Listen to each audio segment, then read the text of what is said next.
반갑습니다. 사주명리관법의 혁신을 꾀하다 해인도비결명리의 글 쓰는 상담가 해인입니다. 해인도비결명리 오늘 이론 13강 천간의 생 중에서 금생수 하겠습니다. 열심히 달려오다 보니 벌써 천간생 마지막 시간까지 왔습니다. 오늘 금생수인데요. 정리해 볼게요. 천간의 생은 수부터 시작하는데요. 자, 첫째 수생목 배워서 목생화 배운 것을 여러 가지로 활용하니 화생토 그 중에서 내가 제일 잘하고 좋아하는 전공이 정해지더라. 토생금 택한 전공을 부지런히 연마하니 실력이 쌓여 나의 가치가 자연스레 높아지더라. 그리고 금생수에 도달하는데 금생수는 이름을 드러내다입니다. 자, 이거를 도표를 한번 보세요. 눈에 딱 찍어 넣으세요. 자, 수생목은 배우다입니다. 목생화는 활용하다입니다.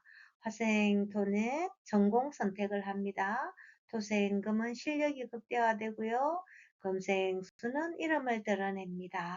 자, 금생수의 키워드는 나를 알린다, 드러낸다, 내 이름이 펼쳐진다 라고 앞에서도 말씀드렸어요.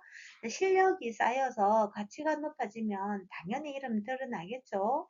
이름이 드러나는 건 여러 가지 형태로 드러나요. 내가 스스로 이름을 드러내는 명조도 있고요. 어떤 명조는 아무리 실력이 있어도 이름이 도무지 안 나는 명조도 있답니다. 음악을 키워드로 생각해 보면 음악은 분야가 당연한데요. 다양한데요. 클래식부터 각설이 타령까지 있죠. 뭐, 이제 순서로 이렇게 클래식부터 각설이라고 해서 클래식이 가장 격 있고 각설이 타령이 가장 격 떨어진다는 얘기 아니에요. 저 같은 경우는 뭐 자월개수 당령자라서 클래식도 좋아하지만 각설이 타령 쪽에 더 마음이 가요. 시골스럽고 서민적이고 전통적인 거니까요. 저한테는 그런 마인드가 강해요. 그래서 이제 명리학 중에서도 이제 도비결 관법이 제일 꽂혔잖아요. 그 도비결은 아직 몰라서 그렇지 불교 내에서 구전으로 전수되어 왔다고 하는데요. 우리 한민족의 정서적 정통성이 강한 명리 학문이랍니다.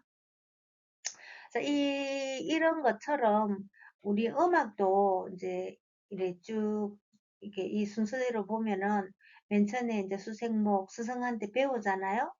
그러면 배우면 내가 활용해보죠. 이 노래도 부르고 저 노래도 불러보고. 내가 클래식이 좋다, 뭐 일반 대중가요가 좋다, 뭐 각설이 타령이 좋다, 뭐 오페라 이런 음악이 좋다, 이런 것까지 다 이제 되겠죠. 그러면 이제 활용을 해보는 게 이제 목생화인 거죠. 그러면 이제 화생토 하면 거기서 내가 가장 잘하고 재미있고 그런 거를 전공을 이제 정해요. 그게 화생토예요. 그러면 이제 토생금을 하면 내가 정한 그 전공을 열심히 갈고 닦다가 보니까 실력이 극대화되는 거죠. 그러면 이제 토생금 이제 실력이 되죠. 극대화됐죠. 그러면 이제 금생수 하면 이제 내가 다른 사람한테 전수를 해줘야 되죠. 왜? 전수를 해주면 이제 스승으로서 내 이름이 나는 거죠. 자, 이런 그 루트를 겪는데요. 어쨌거나 이제 이런 도비결 저 같은 경우 지금 여러 가지를 배워서 수생목해서 그다음에 목생화 활용을 했는데 하는 와중에 보니까 도비결이 저한테 가장 전공에 맞더라. 그래서 도비결을 이제 선택했고 물론 앞에 한 것도 다 같이 합해서 활용하겠지만요. 가장 제가 중점적으로 하는 전공이 도비결 명리더라. 이제 이 도비결 명리를 열심히 깔고 닦고 공부하고 검증하고 해서 실력이 극대화되면 당연히 저한테도 제자들이 생기겠죠. 그러면 이제 그 제자들한테 제가 금생수 해주는 거예요. 이 과정을 겪는 겁니다. 이러한 우리 도비결 학문이 이제 구은 시대가 이제 도래 한 까닭에 드러났어요. 그러면 구은 시대도 일종의 이제 구은 시대의 도비결이 드러났다는 건 이것도 일종의 금생수의 이제 문경이에요. 따지고 보면 그런 거예요. 그 이제 운에 대한 내용은 따로 영상 만들 겁니다. 1운부터 9운까지 있는데 그거 쫙 설명하면 굉장히 재밌죠. 예, 도비결이 최근에 명리학계 이름을 드러난 게 구운의 영향이고 어찌 보면 진짜 금생수의 현상이 아닌가 싶습니다. 앞에서 제가 설명을 드린 얘기가 지금 바로 적어서 나오네요. 금생수를 우리 더 이해하기 위해서 한번 소크라테스 이야기 한번 해볼까요? 그 소크라테스는 고대 그리스 철학사에서 탈레스와 더불어서 철학의 아버지라고 불리잖아요. 저도 몰랐는데 이번에 공부하면서 알게 됐는데 소크라테스가 그리 못생겼다네요. 진짜 지금 생각하면 뭐 누가 봐주지도 못할 정도로 굉장히 추남이었다고 합니다. 아마도 너무 많이 못생겨서 이제 사실은 그 소크라테스의 아내가 악랄하다고 돼 있지만 악랄한지 안 한지는 모르죠. 모든 것은 기록자의 시선이기 때문에 그래서 어쨌거나 알려져 있듯이 그래 이제 악랄하다고 알려져 있는 그 아내를 어쩌면 소크라테스가 참고 산 것은 아닌가 못생겼으므로 오히려 이제 반대로 보면 그, 또 소크라테스 자기가 또 그런 것도 있지만 반대로 아내도 마찬가지지 않을까. 자기가 그런 성격을 가졌으니 못생긴 사람을 또 같이 끝까지 거두고 살았은 게 아닌가. 제가 볼 때는 전생연분인 것 같아요. 그러니까 그러니까 참 최근에 우리 영부인께서 남편인 대통령한테 한 말이 억울했대네요. 아유, 약간 정치색이 들어가는, 아니, 전혀 옳다 그러다를 떠나서 갑자기 생각이 나니까, 그 어떤 거 얘기했는 거 궁금하다면 뉴스 찾아보시면 돼요. 뭐, 못생겼고, 뭐, 어쩌고 하는데 내가 누가 데리고 사느냐. 뭐 그런 얘기들이 지금 뉴스에 막 나와서, 아유, 민망하더라고요. 근데 듣는 대통령 그래도, 야, 그래도 진짜 어떻게 식신생재를 하나? 어떻게 그렇게 아내를 챙기는지 모르겠어요. 아무튼 소크라테스는 자연 철학을 개척한 탈레스와 달리 인간 내면으로 눈을 돌린 우리 인류사의 최초의 철학자입니다. 소크라테스에 대해서 주어들은 제 지식 중에서 가장 강하게 꽂히는 것은 우리 흔히 너 자신을 알라 이렇게 했다고 하는데 이것보다는 근데 소크라테스가 너 자신을 알라고 한 게 아니에요.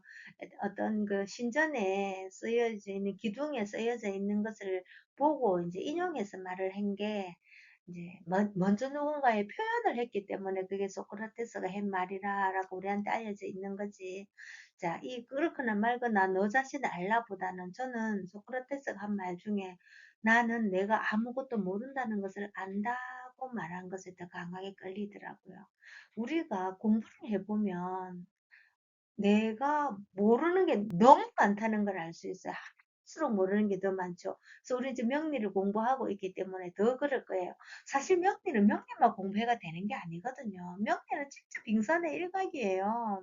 우주학부터 시작해가지고 역사, 심리, 뭐 세계사, 진짜 인문학의 모든 분야를 망라해야 진짜 옳은 명리를 펼칠 수 있다고 저는 보거든요.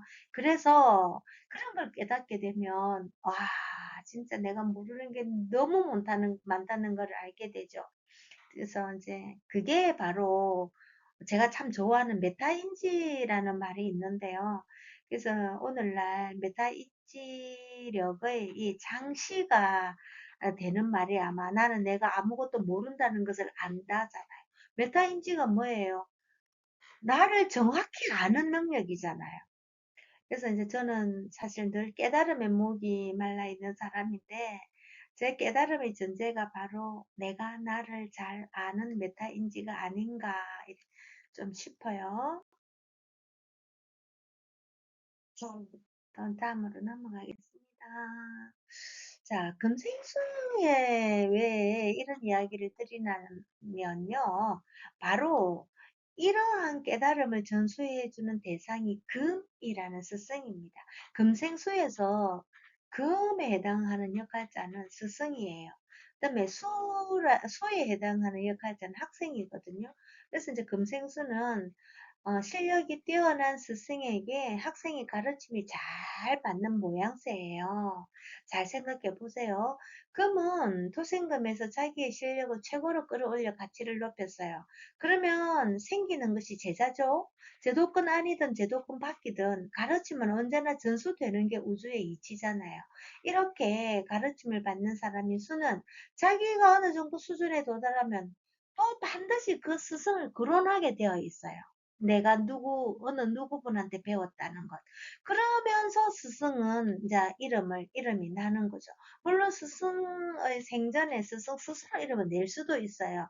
그러나 소크라테스처럼 자기 생전에는 안 나고 자기 이제 제자들이 내는 그런 경우가 많아요. 자, 한번 볼게요. 자, 소크라테스도 스스로 자기 일기나 저술글을 남긴 것 아니래요. 제자나 지인들에 의해서 남겨졌는데, 이제 대표적인 수제자 중에서 아시다시피 플라톤이 있어요. 플라톤에 이제 의한 저술이 가장 많아요. 물론 다른 사람들도 많이 있는데, 플라톤이 굉장히 소크라테스를, 논이 그대로 따르고 존경했다고 하는데, 그랬음에도 불구하고 플라톤의 제자, 아리스토텔레스는 플라톤을 과의 그 학파가 갈라지죠. 자, 플라톤은 우리 사주로 말하면, 굳이 사주로 말하면 예, 개갑하는 그 인간에게 이제 집중하는 거고요.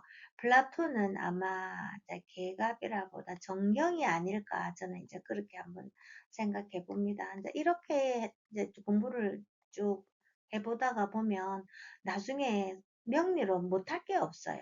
제가 다음에 한번 그 인간 유명인 역사 안에 있는 유명인의 어떤 일, 그 역사 속의 인물을 한번 사주를 한번 풀어볼까 이런 이제 계획도 갖고 있거든요. 지금 꿈이 야무집니다. 여러분 기대해 주세요. 자, 그래서 플라톤에 의하면 소크라테스, 다 났다. 소크라테스의 초기 직업은 석공이었다고 해요. 석공 일을 하면서 철학, 기하학, 천문학 등을 배웠대요. 그러다가 중년에 들어서 전쟁 참여도 했고, 그 이후로 교육자로 변신했으며 잠시 정치판에 몸을 담기도 했대요. 그럼 그가 인물이 좋았다면 어찌 되었을까? 잠시 상상하며 웃어보았어요. 세상에 얼마나 못났으면 그때 당시도 외모지상주의가 팽배했대요. 지금만 그런 게 아니라니까요. 그 역사는 계속 반복을 합니다. 그래서 인물은 잘나고 봐야 돼요. 근데 인물이 잘 나려면 여러분 어떻게 해야 되는지 아세요? 우리 불교에 보면 자기 생김, 목소리 모두 다 업에 의해서 받는다고 합니다. 이게 예쁘고 인물이 좋으려고 하면 지금 여러분 이 생에 내가 예쁘게 성형해라는 게 아니고 다른 사람의 좋은 인물을 진심으로 칭찬을 하시면 되고요. 나도 내 얼굴을 이렇게 다듬으려고 노력도 좀 하셔야 돼요. 그리고 행동도 반듯반듯하게 하고 좋은 것을 좋다고 말하고 칭찬을 많이 하면 좋다고 해요. 그래서 이제 이게 열심히 공격을 하시고요. 공탄을 하시고요. 시기 질투하지 마시고요. 그러다가 보면 그게 이제 나한테 좋은 업이 쌓이고 쌓여서 다음 생에는 좋은 인물로 나타난다고 합니다. 음, 소크라테스는 진짜 못나가지고요. 이런 전기 가울이라는 별명까지 얻었대요. 우리 그냥 가울이도 좀 못생겼잖아요. 근데 전기 자극을 심하게 받아서 망가진 가울이를 상상해 보세요. 얼마나 못생겼으면. 그래요. 진짜 외모는 고대나 현대나 잘생기고 봐야 합니다. 자, 금생수를 도표를 한번 그려보면, 자, 금생수의 키워드는 나를 드러내다, 이름을 알리다입니다. 자, 여러분, 사주 속에 금생수가 있으신 분, 자, 자기가 지금 무슨 일을 해야 되는지 한번 잘 생각해 보셔요. 자, 자, 여기도 다 이제 정리를 해놨네요. 자, 금생수는 이름을 알리다, 세상에 드러나다라고 했고, 수생목으로 이론 공부를 하여, 우리 이제 명리로 보면요, 목생하로, 아니야, 소크라테스로 보면요, 수생목으로 이론 공부를 하여서 목생하로 거리에서 대화의 장을 펼쳤잖아요. 화생터로 나는 석공보다 인간 공부를 더 좋아하고 가르치는 것을 좋아하니 철학이라는 전공을 정하였어요. 그리고 토생금으로 실력을 높여서 어느 시점엔가는 최고의 철학자가 되었죠. 그리고 금생수로 플라톤이라는 대표적 제자를 길러내니 드디어 이름이 나는 거죠. 이러한 패턴은 세상사 모든 일에 적용이 되어 수없이 반복됩니다. 이것이 역학의 명제, 음이 극에 달하면 양이 생겨나고 양이 극에 달하면 음이 생겨난다인 거예요. 자, 굉장히 알고 보면은 원리는 간단하죠. 이 원리에서 벗어날 수 있는 일은 없는 것 같아요. 자, 금생수 역시 네 가지 양태로 나뉘어집니다. 자, 경생계, 경생임, 신생계, 신생임이죠. 자, 오늘도 이 네 가지 양태의 명패 붙여봅니다. 경생계의 대표 명패는 오래오래 지식을 습득한다예요. 경금은 아직 땅속에 묻힌 원석이잖아요. 그러므로 스승이라면 완성도가 덜 된 스승인 거죠. 그러나 그 스승도 부지런히 연마하고 있으니 연마해서 전해주고 또 연마해서 전해주니 시간이 걸려도 오래오래 배울 수 있어요. 한마디로 개수가 취하기에는 사실 경금이 좀 난해합니다. 개수는 바로 드러나는 글자거든요. 근데 경금은 아직 묻혀 있어요. 그래서 경금이 드러나서 또 개수한테 전해주기까지는 시간이 좀 걸리죠. 그 대신에 오래오래 취할 수 있는 장점이 있어요. 그게 경생계입니다. 우리가 흔히 말하는 얇고 길게 이용을 하는 거죠. 자, 다음 경생임의 대표 명패는 천천히 습득화돼 다방면으로 배운다입니다. 물론 배운다일 수도 있고요. 쓴다일 수도 있습니다. 자, 경생계보다 좀 더 어려울 것 같아요. 스승도 늘 완성되었잖아요. 아직 땅속에 있잖아요, 스승도. 근데 그런 지식을 전수받아서 이 공부, 왜 이 공부, 저 공부야? 임수는 다양하게 하는 거잖아요. 넓게. 외국 공부도 하고, 국내 공부도 하고, 막막하다 합니다. 하여튼, 자기 품에 다 쓸어 담습니다. 그러니, 경생임을 하니까 얼마나 힘들겠습니까? 그러다가 자칫 임수가 다른 선생 찾아볼 수도 있어요. 임수의 특징 중에 하나가 자기 목적 달성을 하고 나면 탁 옮겨가는 경향이 있어요. 또 아니면 목적 달성이 하기 전에가 여기는 안 되겠다 싶으면은 딱 살 길 찾아갑니다. 굉장히 현명하죠. 뭐 어째 보면 그래 못하는 사람이 바보죠. 뭐. 그렇지만 또 한음으로 북 파는 것도 또 장점이죠. 그러니까 어떤 글자든지 다 음과 그늘이 있고 음과 양이 있고 빛과 그늘이 있고 장단점이 있는 거예요. 그래서 우리 좋다 나쁘다 하지 말아요. 자, 신생계의 대표 명패는 그야말로 그 스승의 그 제자입니다. 신금도 완성도 짱이고 개수도 지식 습득의 짱이니 공부할 글자로는 최고예요. 신금도 드러났잖아요. 완성해서. 완성품으로. 개수도 드러나요. 개수의 수업은 다 읽어낼 수 있어요. 바로 드러나요.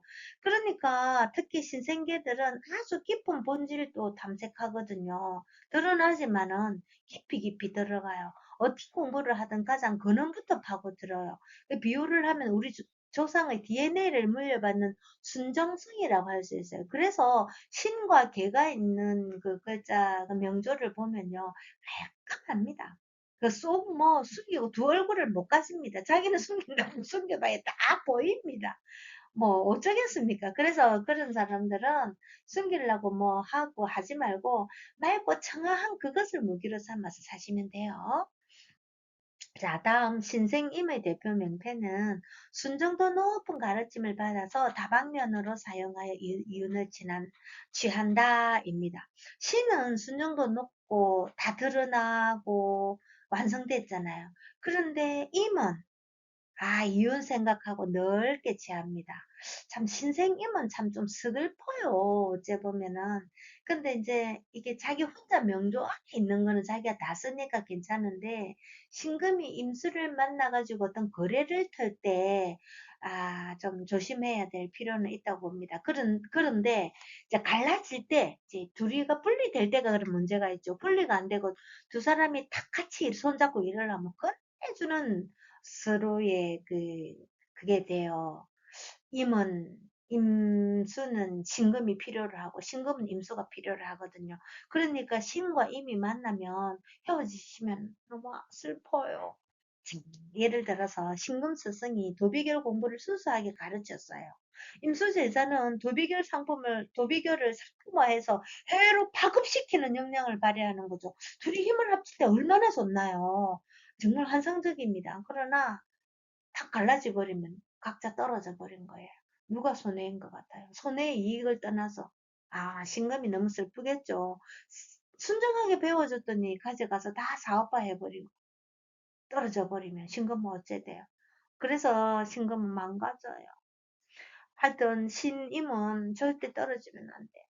자, 이윤 추구에서는 매우 긍정적입니다. 임수가. 그런데 도비결이라는 공부의 정통성이 훼손될 우려는 또 있어요. 자, 사업성을 떠나서 이제 신금이 이제 굉장히 정통성 있게 공부를 가르쳐 준데 이제 이 임수가 해외로 이렇게 파급 효과를 내면서 다른 문물하고 섞이다 보면 도비결이 순수성을 잃을 수는 있어요. 그것 또한 또 뭐 순수성이 잃어야 넓게 파급이 되지 순수성을 그대로 간직하면 파급 효과는 없겠죠. 그거 역시 선택의 문제입니다. 이렇듯 우리가 살아가는 모든 행태는 사주명리의 천간 10글자와 지지열 2글자들의 조합으로 대부분 설명해 낼 수가 있습니다. 아직 우리는 지지를 배우지 않았습니다만 지금까지 배운 것만으로도 충분히 다양한 해석과 상황 설정이 가능하죠. 그래서 사주명리 공부는 삶 전체를 관통하는 학문인 것 같아요. 이 사주명리 공부를 하기 싫다는 분, 나 그 관심이 없다는 분 보면 거의 다 개수가 없는 분들이 많아요. 개수 있으신 분, 신금, 개수, 또 간목까지 연결되는 분들, 사주명리에 뭐 관심 없으신 분 거의 없어요. 간목은 없어도 신계 있으면 거의 그 명리에 관심이 있고요. 충하는 힘도 있죠. 개의 충은 정이잖아요. 전개충. 그래서 이제 우린 천간에는 우리가 충이라는 극이라고 하죠. 자, 전개 극. 이제 극과 극은 통한다고 정화가 있으신 분들도 명리에 관심이 많아요. 그 다음에 신금에 또 그건 또 을이잖아요. 을목도 사주명리를 조금 배우면 활용 잘하십니다. 자, 이렇게 우리가 사주명리를 좋아하는 어떤 명조들도 그 글자 안에서 다 찾을 수가 있어요. 이렇게 이제 어, 이렇게 해서 자, 정관의 생을 끝냈습니다. 마지막으로 한 번 더 짚고 넘어가면 정관생의 대표 키워드는 준비 과정이며 혈연과의 관계라고 분명히 했습니다. 기억하시고 다시 처음부터 짚고 넘어갑시다. 수생목 누구나 배워서 목생화 배운 것을 활용하니 화생토 때가 되면 전공을 정하고 토생금 전공을 갈고 닦아 실력의 가치를 더하니 금생수 드디어 이름이 나더라. 진짜 엄청 쉽죠. 자, 엄청 쉽습니다. 그런데 요 정관생의 대표 키워드 준비 과정이면 혈연관계의 관계라고 했는데 이것은 가장 중점을 얘기를 하는 겁니다. 이것이 전부 다는 아닌 거예요. 제가 지금까지 강의한 거 이게 전부 다 한 가지 이 절대 아닙니다. 그러면은 큰일 나요. 자, 여러분 항상 염두에 두시고요. 자, 이제 다음 시간에는 천간극에 대해서 공부할 겁니다. 자, 일단 천간부터 다 공부하고 지지할 겁니다. 왜냐하면 천간도 다 공부도 안 되는데 또 지지 들어가면 정말 헷갈립니다. 천간 완전히 맞서도 하셔야 됩니다. 자, 지금까지 해인 도비결의 걸쓰는 상담가 혜인이었습니다. 안녕. 싹 지울게요.